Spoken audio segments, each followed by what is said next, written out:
তার সাথে আসতে হবে কি ম্যাজিস্ট্রেট থাকতে হবে, তার সাথে আসতে হবে কি জুডিশিয়াল ম্যাজিস্ট্রেট, নির্বাহী ম্যাজিস্ট্রেট এবং ইলেকট্রাল এনকোয়ারি কমিটি, 3 ধরনের ম্যাজিস্ট্রেট থাকতে হবে। এইগুলো এই যারা নির্বাচন করবেন, যারা নেতা হবেন, যারা দেশ পরিচালনা করবেন বিভিন্ন পর্যায়ে, তাদেরকে শৃঙ্খলার মধ্যে আনার জন্য এত ব্যবস্থা।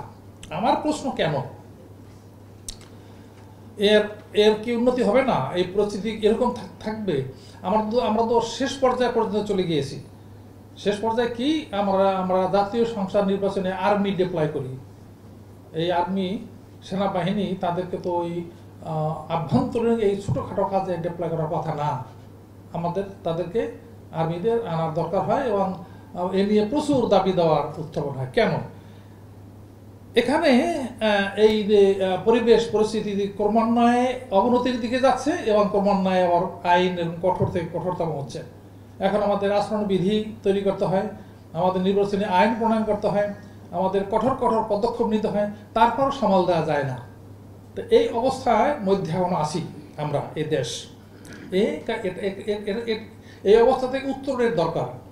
আমি মনে করি আপনারা যারা এখন আগে যেমন কোথাও কোনো উপজেলা পর্যায়ে কোনো উপজেলা নির্বাচন কর্মকর্তা ছিলেন না, জেলা পর্যায়ের একজন নির্বাচন কর্মকর্তা কয়েকজন 4-5 জন সহকারী নিয়ে উনি থাকতেন, সেই অবস্থা থেকে এখন শত শত লোক আপনারা আছেন। সুতরাং আপনাদের মাধ্যমে নির্বাচনের যে সংস্কৃতি সেটার পরিবর্তন আসবে এটা আমি আশা করতে পারি। সেই সংস্কৃতি আপনাদের দক্ষতার উপরে, আপনাদের আচার আচরণে এবং আপনাদের জ্ঞানের মাধ্যমে এটাকে আবার পরিবর্তন করতে হবে। যেরকম বহু দেশে কোন দেশে আছে যে সেনাবাহিনী পর্যন্ত নির্বাচন তদারকি করার জন্য, পরিচালনা করার জন্য নিয়োজিত হন। সেদিন আইজি সাহেবের সাথে আমাদের মিটিং হয়েছিল, তার পুলিশের অন্যান্যদের সাথে। তো উনি বললেন একটা সুন্দর কথা, আমার ভালো লেগেছে, যে এক সময় আসবে,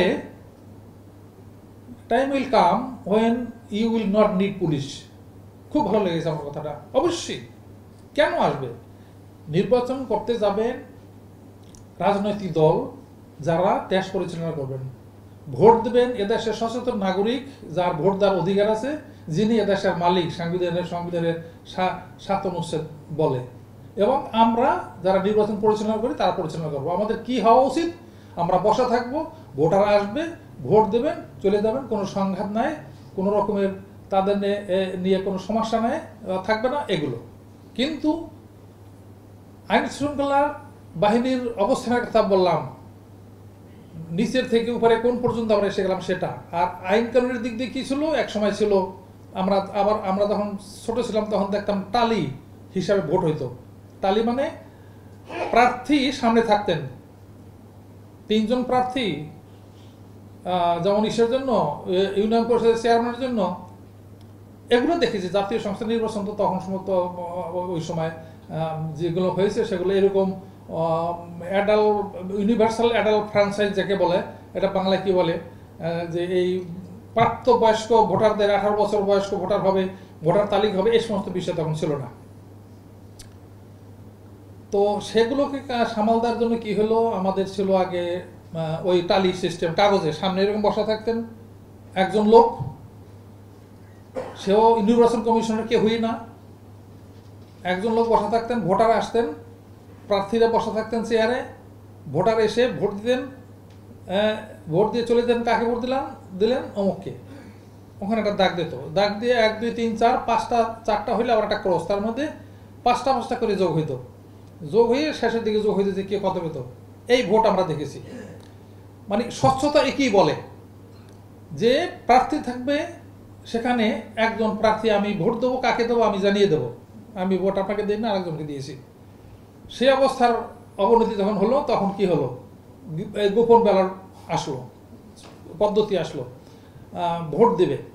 এখন ভোটার যে ভোট দেওয়া হলো, ভোটার তালিকা তৈরি করা হলো, দেখা গেল তার মধ্যে 11 বছরের শিশু আছে, আবার যিনি মারা গেছেন তারও নামও আছে, এরকম ভোট দেওয়া চলে গেল। আবার পরিবর্তন হলো কি, ভোটার সাথে তালিকার সাথে ছবি থাকতে হবে, ইমপার্সনিফিকেশন বলে ইংরেজিতে, যে একজনের পরিচয় দিয়ে আরেকজনের ভোট দেওয়া। এই সমস্ত কালচারগুলো ইন্ট্রোডিউস হয়েছে সমাজে নানা রকমের অসাধু প্রক্রিয়ার মাধ্যমে। তারপরে একটা এরকম প্রক্রিয়া শুরু হয়, নাম দেওয়া হয়। এরপরে কি আসলো, যে এই ছবিযুক্ত ভোট আসলো। গেল সেটা যায়, এই প্রক্রিয়া শুরু করতে হবে, চিন্তা করতে হবে যে না এখন তো ওই ভোটার তো ছবিযুক্ত, সুতরাং রাতে যখন দূর দূরান্ত এলাকায় সকালবেলায় তো ব্যালট বাক্স এবং ব্যালট পেপার নিয়ে যাওয়া যায় না, আমরা আক্রমণ করবো এখন ভোর রাতে যেখানে এই ব্যালটগুলো থাকবে, ইত্যাদি ইত্যাদি কতগুলো বিষয় এই সমাজের মধ্যে এই অনিয়ম এগুলো একটা একটা একটা একটা অনুপ্রবেশ করে এবং একে প্রতিহত করার জন্য আবার আর একটা পদক্ষেপ গ্রহণ করতে হয়। যেমন আমরা এখন চিন্তা করেছি কি যে না এখন তাহলে আমরা কি ওগুলো দরকার নেই, আমরা ইভিএম শুরু করে দেবো, ইভিএম শুরু হবে, সুতরাং সেখানে রাতে ওই বাক্স ভর্তি করার সুযোগ থাকবে না। এই এই যে উত্তরণ একটা উত্তরণ বলেন অধপতন বলেন, এরকম আমার সামাজিক অবস্থার মধ্যে এসে যাচ্ছে। কারা সেজন্য দায়ী, কাদেরকে কি করা যাবে সেই দীক্ষা শিক্ষা দেওয়ার ক্ষমতা যোগ্যতা আমাদের কমিশনে নেই এবং সেভাবে বলারও কোনো সুযোগ নেই যে কি কারণে এগুলো হচ্ছে, কাদের কারণে হচ্ছে, কারা দায়ী। সেগুলো সমাজ আছে, আপনারা আছেন, আমরা সকলে মিলে দেখবো এবং একদিন হয়তো এর অবস্থার উন্নতি হবে, অন্যান্য দেশে যেমন হয়েছে এভাবে হবে। তো যাই হোক, এই পরিবেশ পরিস্থিতির মধ্যে আপনারা আছেন, নির্বাচনের এবং জনগণের ভোটাধিকার রক্ষার এই অবস্থার মধ্যে আমরা সকলে বসবাস করি। এটাকে উত্তরণের জন্য যার যে অবস্থানে যে যেখানে আছেন সেই অবস্থান থেকে তাকে যতটুকু সাধ্য ততটুকু কাজ করে যেতে হবে, ছেড়ে দিলে হবে না, হাল ছেড়ে দিলে হবে না, এখানে উত্তরণ করতে হবে। তো এইগুলো হলো আমার কথা, এর মধ্যে কাজ হবে। আমি আগেও বলেছি যে আপনারা যদি, আমি বিশ্বাস করি যে এই নির্বাচনের সম্পূর্ণ দায়িত্ব নির্বাচন কমিশনের কর্মকর্তাদের হাতে ন্যস্ত থাকা দরকার, সেই যোগ্যতা আপনাদের অর্জন করা দরকার। গত ট্রেনিংয়ে বলেছি, আবারও বলি যে এখন সহকারী রিটার্নিং অফিসার আছেন, কেউ রিটার্নিং অফিসার আছেন, এর ভবিষ্যতে রিটার্নিং অফিসার হবেন আপনারাই, সহকারী রিটার্নিং অফিসার হবেন আপনারাই, নির্বাচনের দায়িত্ব আপনাদের হাতেই থাকা উচিত।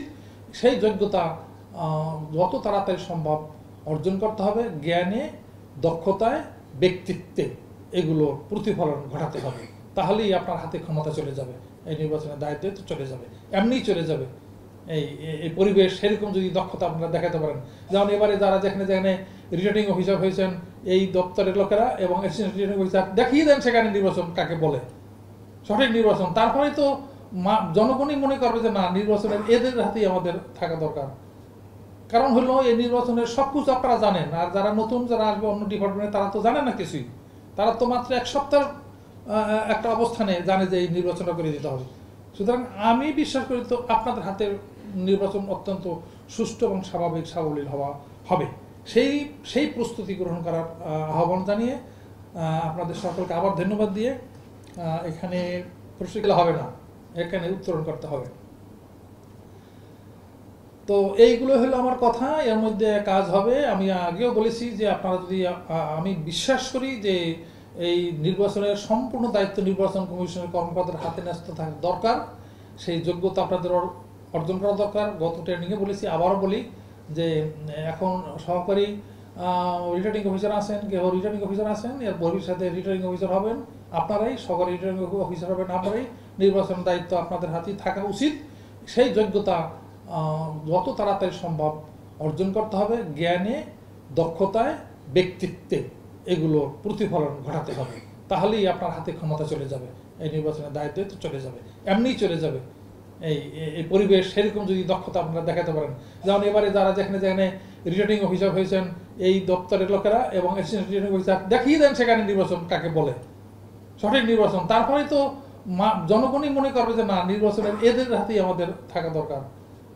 কারণ হলো এই নির্বাচনের সব কিছু আপনারা জানেন, আর যারা নতুন যারা আসবে অন্য ডিপার্টমেন্টে তারা তো জানে না কিছুই, তারা তো মাত্র এক সপ্তাহ একটা অবস্থানে জানে যে এই নির্বাচনটা করে দিতে হবে। সুতরাং আমি বিশ্বাস করি তো আপনাদের হাতের নির্বাচন অত্যন্ত সুষ্ঠু এবং স্বাভাবিক সাবলীল হবে, সেই প্রস্তুতি গ্রহণ করার আহ্বান জানিয়ে আপনাদের সকলকে আবার ধন্যবাদ দিয়ে, এখানে প্রশিক্ষণ কেন্দ্রে যারা কষ্ট করে 2 দিন প্রশিক্ষণ দেবেন তাদেরকে ধন্যবাদ দিয়ে বক্তব্য শেষ করছি এবং একই সাথে আজকের এই প্রশিক্ষণ ওরিয়েন্টেশন কোর্সের 2 দিন ওরিয়েন্টেশন কোর্সের শুভ উদ্বোধন ঘোষণা করছি।